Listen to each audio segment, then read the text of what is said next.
সৃষ্টির পরেই ধ্বংস, আর ধ্বংসর পরেই আবার সৃষ্টি।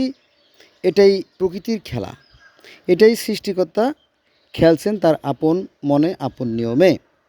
আপনারা দেখতে পাচ্ছেন এখানে সবুজ ঘাসের সমারোহ, কত সুন্দর। কিন্তু এই ঘাসটা আবার যখনই একটা নির্দিষ্ট সময় অতিক্রম করছে, তখন এগুলো আবার কিন্তু মৃত্যুর কোলে ধরে পড়ছে। এটাই প্রকৃতির নিয়ম। আপাতত দৃষ্টিতে মনে হবে যে এই ঘাসগুলো বোধহয় মারা যাচ্ছে বা নিশ্চিহ্ন হয়ে যাচ্ছে বা নিঃশেষ হয়ে যাচ্ছে, এটা আর বোধহয় হবে না। কিন্তু না, আসলে তা না।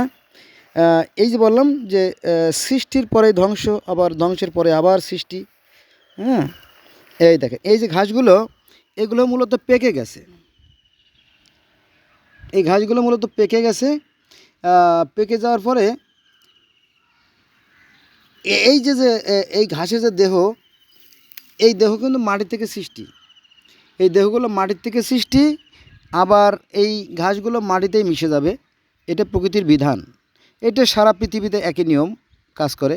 এখন এই যে যে মানুষ কবরে আবার উঠবে, এটা ঠিক না। দেখেন, কারণ এটার প্রয়োজন নাই। কারণ হচ্ছে এই যে মানুষ মারা যাওয়ার পরে মানুষের যে প্রাণ বায়ুরূপ, যে আত্মা ঈশ্বরের কাছে চলে যায়, সেটাকে দিয়ে আবার সৃষ্টিকর্তা আবার নতুন করে তিনি সৃষ্টি করতে সক্ষম। এটা খুব সহজ কাজ। ঠিক ওরকম এই দেখেন, এই যে ঘাসের যে বীজগুলো, এই যে আমার হাতে দানা দেখছেন, এই যে এখান থেকে আবার নতুন করে প্রাণের সৃষ্টি হবে। ঠিক আছে? তো এই দেহ থেকে আবার হবে এই যে দেহটা, এই দেহ থেকেই হতে হবে, এটা সঠিক না। অর্থাৎ কবরের যে মানুষগুলো, এগুলো উঠতে হবে এমন না।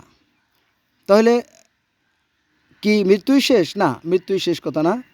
এই যে এর ভিতরে যে প্রাণ রয়ে গেছে, এই যে প্রাণ সৃষ্টি, ঠিক মানুষের দেহ যে ঈশ্বরের কাছ থেকে, যে সৃষ্টিকর্তার কাছ থেকে, যে আল্লাহর কাছ থেকে আসে নির্দেশ, আবার তার কাছে ফিরে যায়। এটা কোরআনের কথা, এবং অন্যান্য ধর্ম এই একই কথা। হ্যাঁ, আপাতত দৃষ্টি মনে হবে যে এই যে সৃষ্টির বিনাশ বা ধ্বংস হয়ে যাচ্ছে, আসলে না। দেখেন এই যে সবুজ ঘাসগুলো, এগুলো হচ্ছে সৃষ্টির প্রতীক আর কি। সৃষ্টি হচ্ছে, আর যেগুলো যে জ্বলে পুড়ে শেষ হয়ে যাচ্ছে, এটা মানে ধ্বংস হয়ে যাচ্ছে।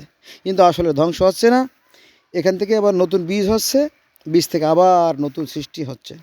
এইভাবে সৃষ্টির পর ধ্বংস, ধ্বংসের পরে সৃষ্টি। এটাই কিছু মানুষ মনে করে যে এই বোধহয় আমাদের জন্ম এই একবারই, মরার পরে বোধহয় আর কোনো বিচার টিচার হবে না বা কোনো শাস্তি হবে না। এটা মিথ্যে কথা। কারণ মানুষ ঠিক ততটুকু পায় যতটুকু অর্জন করে। যে যা অর্জন করবে তারই জন্য প্রত্যেকটা মানুষের আমল তাআলা করা হারস্বরূপ। তো মানুষ যা অর্জন করে ঠিক সে কিন্তু পায়, সে বোঝে না। হ্যাঁ, আপনি দেখেন চারিদিকে এই একই নিয়ম পৃথিবীর সর্বত্র বিরাজমান। আমি যেহেতু মুসলমানের সন্তান, যদিও বিভিন্ন ধর্মের ছাত্র, ওই প্রত্যেকটা ধর্মেরই একই নিয়ম, একই কথা। যেমন সনাতন ধর্মে বলা আছে যে মৃত্যুর পরে ধ্বংস, ধ্বংসের পরে মৃত্যু, পুনর্জন্ম। এই পুনর্জন্ম আর এই কিয়ামতের পরে যে জন্ম, একই তো কথা, একই অর্থ, তাই না? তাহলে সমস্যা কোথায়? আমরা কেন ধর্ম নিয়ে মারামারি করি, বাড়াবাড়ি করি? একই তো কথা, তো একটু ভিন্ন ব্যাখ্যা বিশ্লেষণ, ভিন্ন, আর কিছুই না। ঠিক আছে? তাহলে আমরা জানলাম যে এই যে দেহ, এই যে দেহটা আমরা কবর দিয়ে দেই, এই কবর এই দেহ আর উঠবে না। আবার এই আত্মা যে বিনাশ হয়ে যাবে, তাও না। যেমন সনাতন ধর্মে আছে পরমাত্মার কোনো ক্ষয় লয় বিলীন নাই। আমাদের ইসলাম ধর্মে একই কথা বলা আছে যে আত্মার কোনো বিলান নাই বা বিনাশ নাই। তো একই তো কথা। তাহলে আমরা কেন অনর্থক ধর্ম নিয়ে বাড়াবাড়ি কাড়াবাড়ি করব? তাই না? আর এই নিয়ম তো পৃথিবীর সর্বত্রই একই নিয়ম, তাই না? সমস্যা কোথায়? আসুন আমরা ধর্ম নিয়ে বাড়াবাড়ি না করি। আর যদি কেউ ধর্ম নিয়ে বাড়াবাড়ি করেন, সেটা তার একান্ত ব্যক্তিগত ব্যাপার। হ্যাঁ, এর পরিণতি কখনোই ভালো হবে না। কারণ কোরআনেই বলছে ধর্ম নিয়ে বাড়াবাড়ি করতে নিষেধ। কিন্তু এই কিছু ধর্মগুরুরা তাদের পেট পূজার জন্য এই ধর্ম নিয়ে বাড়াবাড়ি করে। এটা একটা চরম অন্যায়। এই জন্য আমি মাঝে মাঝে বলে থাকি যে এই ধর্মের সৃষ্টি হয়েছে হিংসা বিদ্বেষ ঘৃণা থেকে, কিন্তু মূল যে ধর্ম অর্থাৎ সৃষ্টিগত যে বিধান তা কিন্তু সারা পৃথিবীর মানুষের জন্য সমানভাবে প্রযোজ্য।